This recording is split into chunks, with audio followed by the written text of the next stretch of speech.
کہ ٹھیک ہے ماضی میں آپ کے ساتھ دشمنیاں رہیں، جو بھی ہوتا رہا، لیکن اب وقت کا تقاضا یہی ہے کہ ہم اپنے معاملات جب وہ ٹھیک کریں.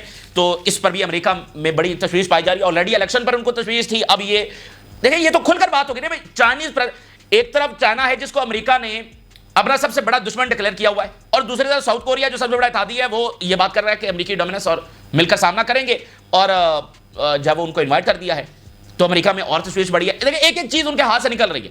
وہ ادھر فوکس ان کا بس ہے کہ نتنیاہو کو بم دیتے رہو، تو دنیا ان کے ہاتھ سے نکل رہی ہے. اور دیکھیں دنیا اس کا بوجھ نہیں اٹھا سکتی، جینوسائیڈ ہو رہی ہے، اور وہ دیکھ رہے ہیں کہ یار ان کے ساتھ ہم آگے کیسے چلیں گے. ٹھیک ہے نا. تو ان کو اپنے فیصلے کرنے ہیں. اور چائنا دنیا کو آفر کر رہا ہے، ٹریڈ آفر کر رہا ہے، ایک اکنامک اسٹیبلٹی، گروتھ آفر کر رہا ہے، جنگیں آفر نہیں کر رہا ہے، پیس میڈیشن آفر کر رہا ہے، سالسی آفر کر رہا ہے. اور جو لاس اینجلس کے اندر ہو رہا ہے، جو کہ بہت ریئر ہے، بہت ریئر ہے، خاص کر لاس اینجلس کے اندر ہونا، مطلب دنیا کے 2-5 جو بڑے سٹیز ہیں، اور مطلب دنیا کے پلانٹ ارتھ کے اوپر جو سٹیز مانے جاتے ہیں کہ 2-4-5 بڑے، تو ان میں سے ایک لاس اینجلس ہے. تو لاس اینجلس کے اندر یہ مناظر آنا، تو اب امریکہ کے اندر بھی یہ بات ڈسکس ہو رہی ہے، اور باقی دنیا کا میڈیا، ویسٹرن میڈیا بھی، کہ کیا امریکہ ڈسٹیبلائز ہو گیا ہے.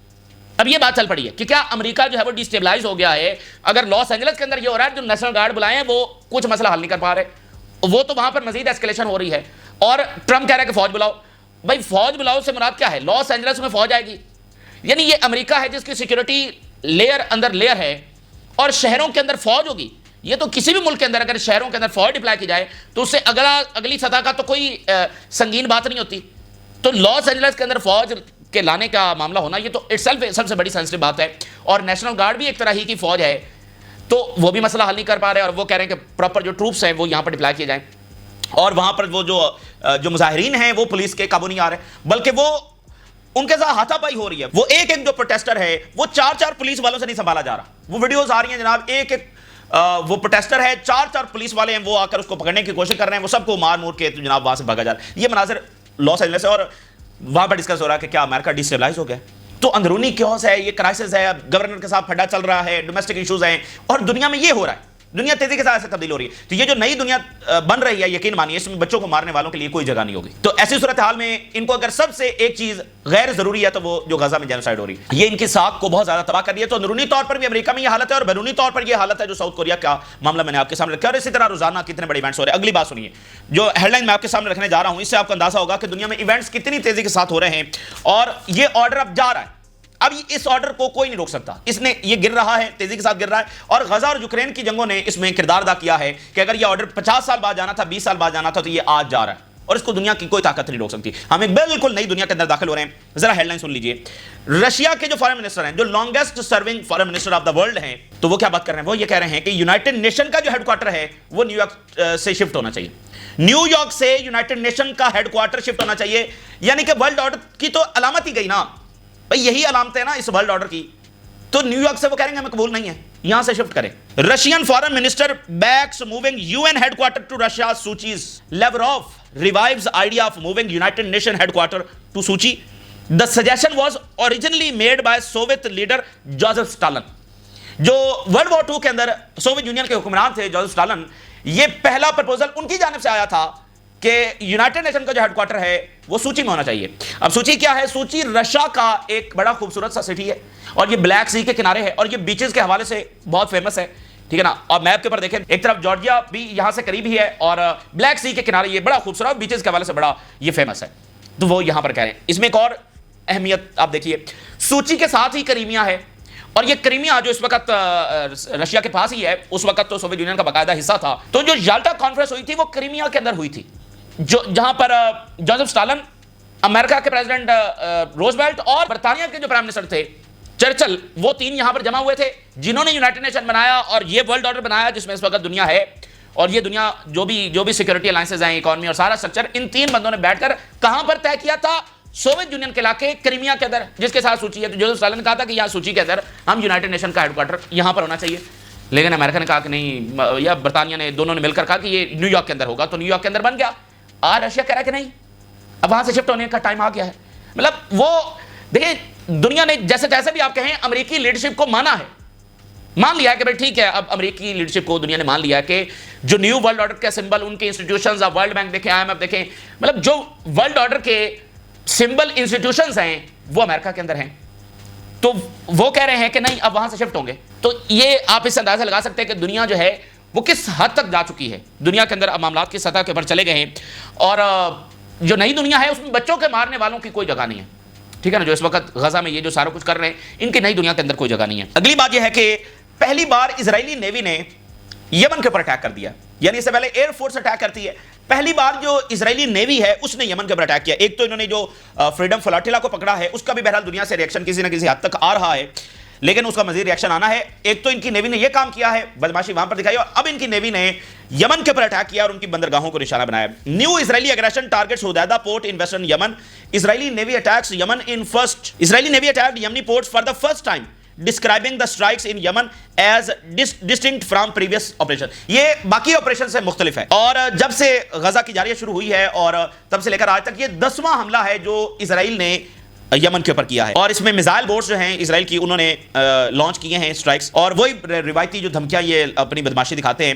اسرائیلی defence minister threatens Yemen with naval aerial blockade, اور if they continue to shoot at Israel they will face a powerful response and be under a naval and aerial blockade. یہ اسرائیلی defence minister نے دھمکی لگائی ہے جو وہ لگاتے رہتا ہے, یعنی اسرائیل جو ہے وہ بدماشی اپنی دکھاتا رہتا ہے.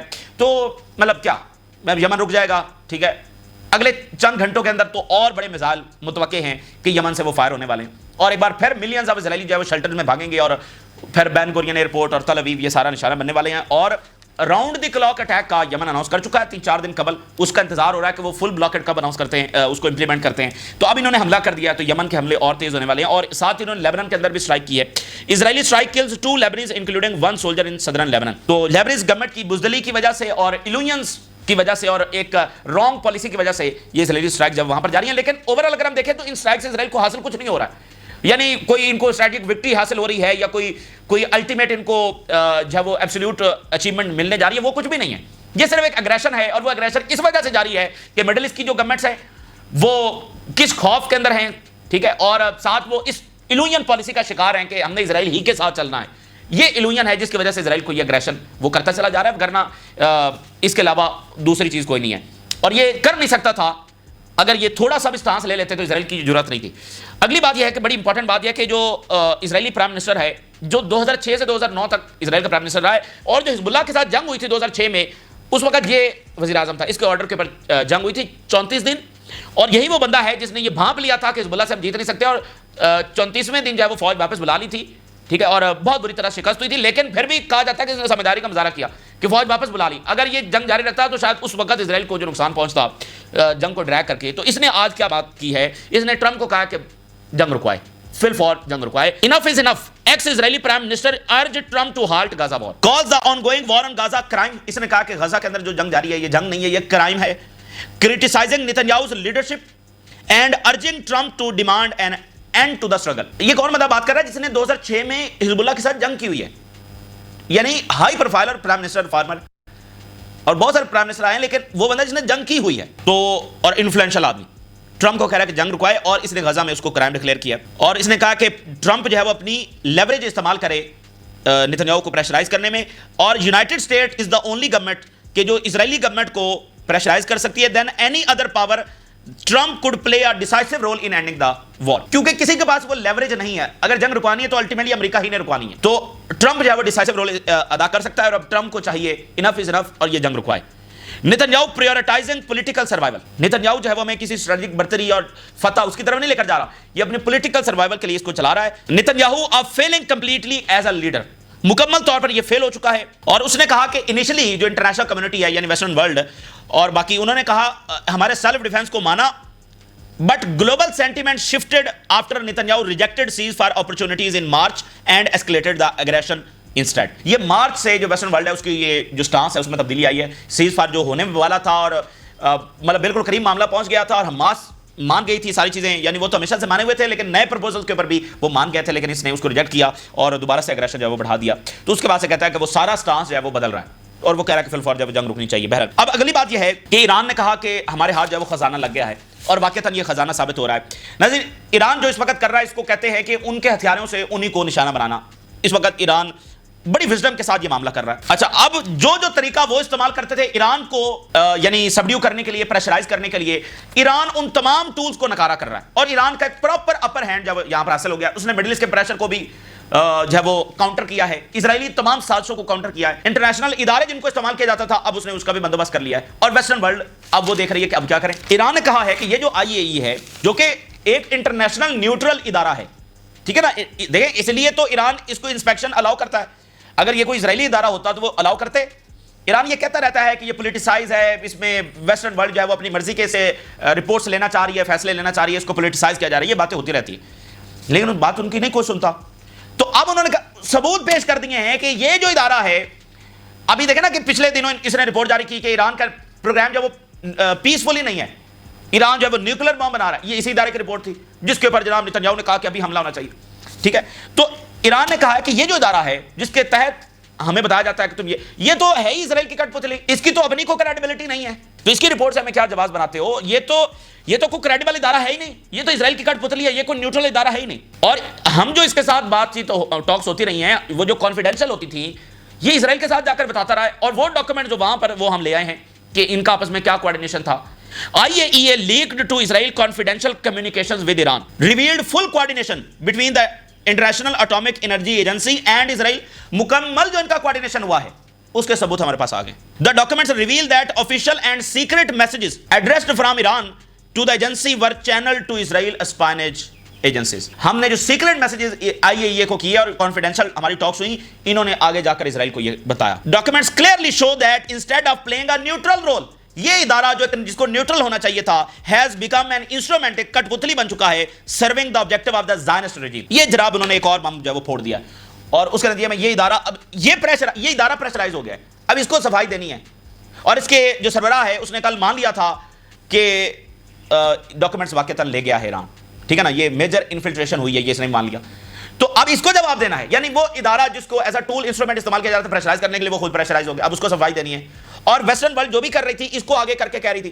ابھی کل انہوں نے ایک ریزولوشن لے کر آئے اسی ادارے میں کہ ایران جو ہے وہ پیسفل نہیں ہے، ایران جو ہے وہ کوآرڈینیشن نہیں کر رہا، کوآپریٹ نہیں کر رہا، اور اس کا پروگرام جو ہے وہ ویپن بنانے کے لیے، مطلب اس طرح کے ریزولوشن لے کر آئے۔ تو وہ ادارہ ایران نے اس کو فارغ کر دیا ہے۔ اور مڈل ایسٹ میں جو تشویش ہے وہ میں نے آپ کو بتا دیا کہ وہ کہہ رہے ہیں کہ ہمارے بارے میں کوئی پنڈورا باکس جو ہے نہ کھل جائے کہ ہم اسرائیل کے ساتھ کیا سپورٹ کرتے رہیں یا اسرائیل ہماری کیا سپورٹ کرتا رہا ہے۔ تو ایران جو ہے وہ بڑی وزڈم کے ساتھ آگے بڑھ رہا ہے، ٹھیک ہے، اور اسرائیل کو ہر محاذ کے اوپر فی الحال وہ شکست دے رہا ہے۔ آخری بات یہ ہے کہ جو ساؤتھ کوریا اور چائنا کے پریزیڈنٹ کی بات ہوئی ہے، یہ عالمی خبر ہے اس وقت، اور یہ نیو ورلڈ آرڈر ہے کہ دنیا کس ڈائریکشن میں بڑھ رہی ہے، اب دنیا کی ضرورتیں کیا ہیں، دنیا کے نیشنل انٹرسٹ دوبارہ سے ترتیب پا رہے ہیں۔ ایک سسٹم تھا کہ ساؤتھ کوریا ہے، جاپان ہے، آسٹریلیا ہے، یورپ ہے، ان کا لیڈر جو ہے وہ امریکہ ہے، ان سب کے مفادات ایک ہیں، ایران ولن ہے، فلانا ولن ہے، بس ان کے خلاف کام کرنا ہے، افریقہ کو کالونائز کر کے رکھنا ہے، باقی گورنمنٹس کو سبڈیو کر کے رکھنا ہے، جو بولے گا سینکشن لگا دو، جو نہیں مانے گا اور جو زیادہ ضدی ہو اس کے اوپر جنگ چھیڑ دو، جیسے لیبیا میں ہوا، عراق میں ہوا، یہ سسٹم ہے دنیا میں چل رہا ہے۔ اب سب کے انٹرسٹ بدل رہے ہیں، کسی کو جنگوں میں مفاد نہیں نظر آ رہا، ٹھیک ہے، کسی کو اسرائیل کی سپورٹ میں کوئی فائدہ نظر نہیں آ رہا، ٹھیک ہے، کسی کو نارتھ کوریا اور چائنا سے لڑنے میں فائدہ نظر نہیں آ رہا۔ تو یہ انٹرسٹ جو ہے وہ بدل رہا ہے، اور یہی نیو ورلڈ آرڈر ہے۔ اسی کو تو آپ کہتے ہیں کہ جب اتحاد بدل رہا ہے، سیکورٹی الائنسز بدل رہے ہیں، تو یہی نیا الائنس ہے، یہی نئی دنیا ہے۔ President Xi Lee Jae-myung call for deeper China South Korea cooperation. سب سے بڑا امریکہ کا اتحادی چین کے صدر سے بات کر رہا ہے، جو سب سے بڑا ڈکلیئرڈ دشمن ہے، جس کے خلاف ان ملکوں کو استعمال کرنا ہے۔ اور بھائی ساؤتھ کوریا اور جاپان اور فلپائن کو چین ہی کے تو خلاف استعمال کرنا ہے، تو وہ تو کہہ رہے ہیں کہ deeper cooperation.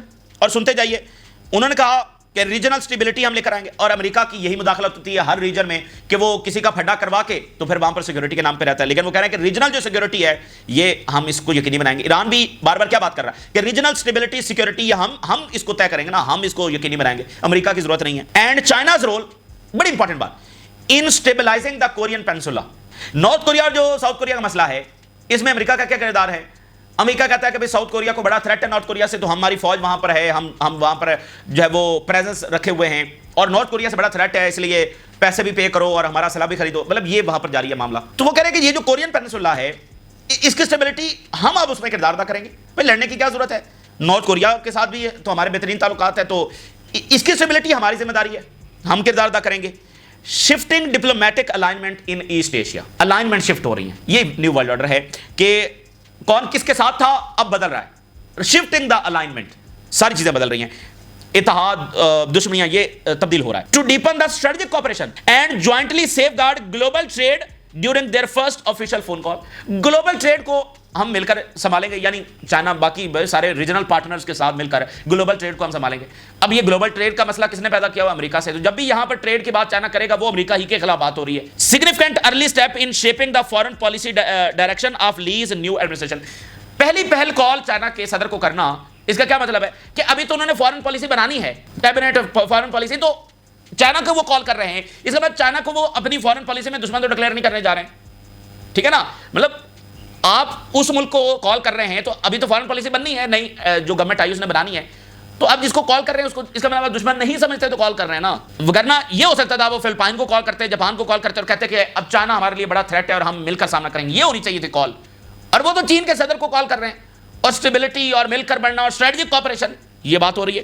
اسٹرینتھننگ what he describe as the strategic cooperative partnership between the two countries, deepening China South Korea relation align with the trend of the time, یہ جو میں نے آپ سے بات کی، یہ چائنا کے صدر نے کہا align with the trend of the time, وقت کی ضرورت ہے، دیکھیے وقت بدل رہا ہے اور وقت کی ضرورت یہی ہے کہ اب ہمیں ماضی کو بھلا کر اب یہاں پر ہم نے الائن ہونا ہے، ایک دوسرے کے خلاف نہیں، الائن ہونا ہے، ٹرینڈ آف دا ٹائم، اب ہوا اسی رخ چل رہی ہے اور اسی رخ چلنے میں بھلائی ہے، یہ چائنا کے صدر نے ساؤتھ کوریا کو کہا اور انہوں نے اس کو ایگری کیا۔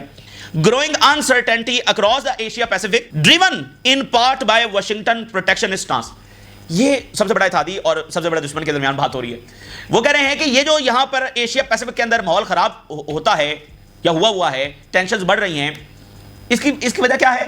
امریکہ ہے، یہ ان کی کال کی رپورٹ میں آپ کے سامنے رکھ رہا ہوں۔ اس کال میں کیا بات ہو رہی ہے؟ ایشیا پیسیفک میں خرابی کی وجہ کون ہے؟ امریکہ۔ China's intent to rally regional partners, China کا ارادہ کیا ہے کہ وہ ریجنل پارٹنرز کو ساتھ ملا کر around an alternative to U S dominated framework, China کا ارادہ یہ ہے کہ وہ ریجنل پارٹنرز کو ساتھ ملا کر جو امریکی ڈومینیٹڈ ورلڈ ہے اس کا الٹرنیٹو دنیا میں لے کر آئے گا، متبادل نظام دنیا کے اندر لے کر آئے گا چائنا اپنے تمام جو اتحادی ان کو ریجنل پارٹنرز، اور یہ دعوت ساؤتھ کوریا کو دی جا رہی ہے۔ Lee invites Xi to attend APEC, Lee also extended a formal invitation to President Xi to attend the Asia Pacific economic cooperation, وہی ایشیا پیسیفک جس میں امریکہ خرابی پیدا کر رہا ہے، اور یہ نومبر کے اندر ہونی چاہ رہی ہے، اور peace and stability on the Korean peninsula, یہ ہم چائنا نے کہا کہ ہم China to play a constructive role, یہ جو دیکھیں میں نے آپ کو بتایا نا کہ امریکہ کا ماڈل کیا ہے، وہی ماڈل جو ابھی ٹرمپ نے یہاں پر لاگو کرنے کی کوشش کی کہ گلف ہے، ان کو خطرہ ہے کس سے؟ ایران سے، اور خطرہ بھی امریکہ بتائے گا کہ خطرہ کس سے ہے، اور پھر سیکورٹی بھی امریکہ ہی دے گا،